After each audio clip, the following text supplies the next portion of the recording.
Setiap nabi dan rasul dianugerahi mukjizat yang berbeda-beda oleh Allah Subhanahu wa Ta'ala. Mukjizat adalah kejadian luar biasa untuk membuktikan kenabian dan kerasulan seseorang. Mukjizat yang diperlihatkan nabi dan rasul umumnya disesuaikan dengan kondisi umat pada zamannya. Pada masa Nabi Isa alaihi salam, masyarakat Bani Israel sedang dilanda penyakit materialis. Segala sesuatunya serba dinilai dengan uang, emas dan harta benda. Urusan dunia selalu dinomorsatukan, sementara menyangkut keimanan, keagamaan dan bekal akhirat diabaikan. Nabi Isa mendapat tugas utama untuk mendidik ruhani dan tauhid kepada umatnya yang senang membantah. Karena itu ia diberi beragam mukjizat dan keistimewaan oleh Allah Subhanahu wa Ta'ala untuk menopang perjuangan dakwahnya. Mukjizat yang paling awal terjadi ketika ia masih bayi, bahkan sesaat setelah dilahirkan. Waktu itu ia sudah bisa berbicara secara lancar dengan manusia dewasa. Ia menjawab pertanyaan-pertanyaan yang dilontarkan masyarakatnya.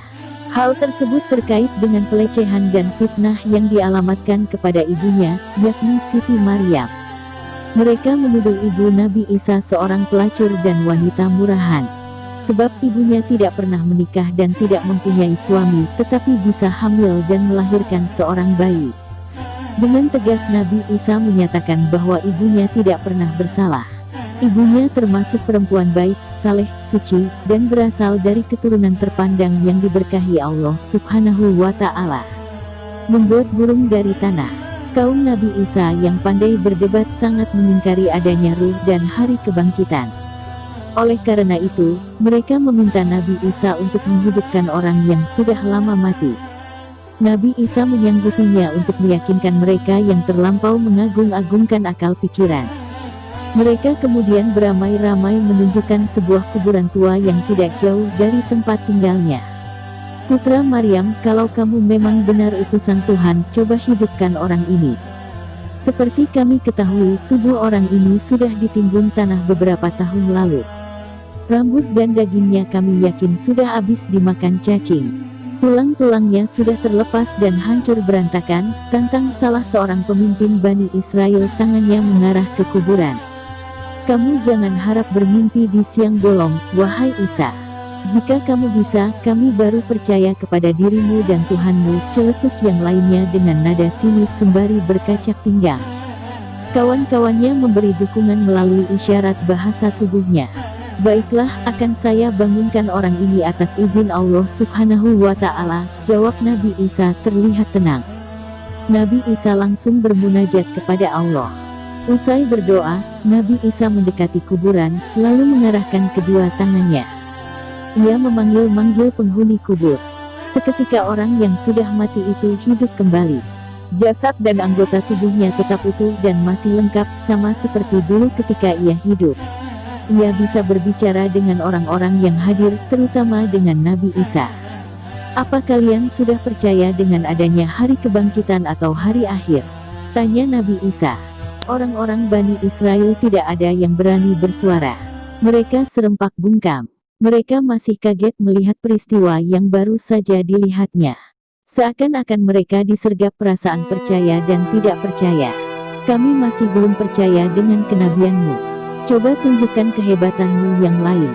Pinta seseorang lainnya, suaranya setengah berteriak. Apalagi yang ingin kalian minta? Tukas Nabi Isa.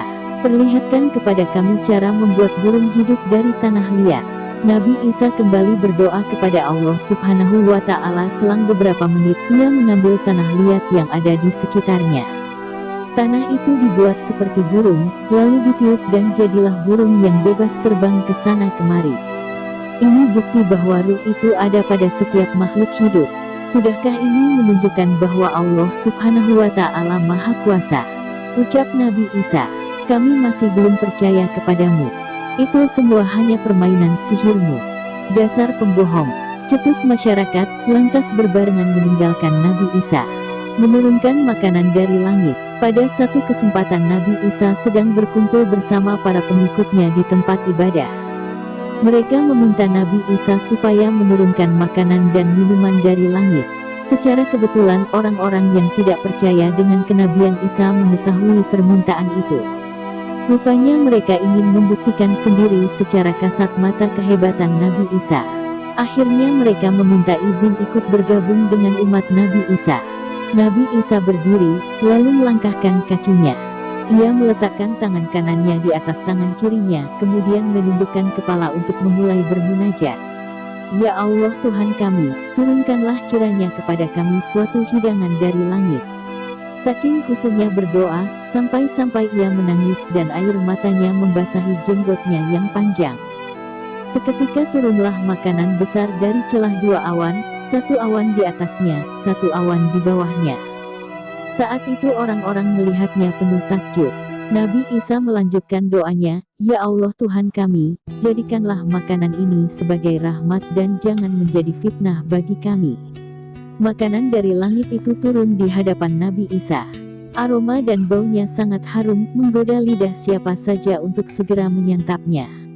Nabi Isa tersungkur dalam keadaan sujud syukur yang diikuti oleh umatnya. Setelah itu mereka makan bersama. Bahkan orang-orang yang semula tidak percaya dengan Nabi Isa langsung meyakini ajaran-ajarannya. Sementara bagi pengikut Nabi Isa, mukjizat ini semakin mempertebal keimanannya kepada Allah SWT. Dikisahkan, makanan itu tidak habis-habis meski dimakan oleh ribuan orang. Pakaian sehari-hari yang dikenakan Nabi Isa terbuat dari bahan wol murah.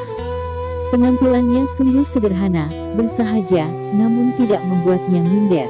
Hal ini tidak seperti umumnya warga Yahudi pada masa itu yang senang bermewah-mewahan.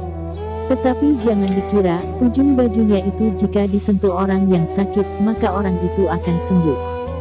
Penderita kusta atau lepra, penyakit belang atau yang mengidap penyakit kronis lainnya, seketika bisa sembuh bila tersentuh baju Nabi Isa. Bahkan jika Nabi Isa meletakkan tangannya di atas mata orang yang buta, maka orang itu langsung dapat melihat keindahan dunia. Mukjizat lain yang dimiliki Nabi Isa adalah melihat sesuatu yang gaib. Penglihatannya sanggup menembus benda yang tidak bisa disaksikan kebanyakan mata orang biasa.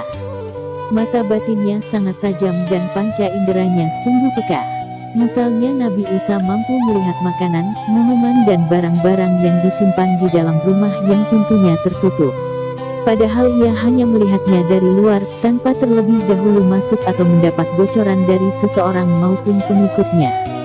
Ternyata yang ditebak dan dikatakan Nabi Isa benar adanya, sesuai dengan isi rumah. Bagi orang yang tidak senang dengan Nabi Isa, tentu menganggap Nabi Isa memiliki peliharaan jin atau makhluk gaib sejenisnya yang bisa diperintah semaunya. Tetapi Nabi Isa maupun para pengikutnya tidak mau menanggapi pernyataan atau komentar murahan seperti itu.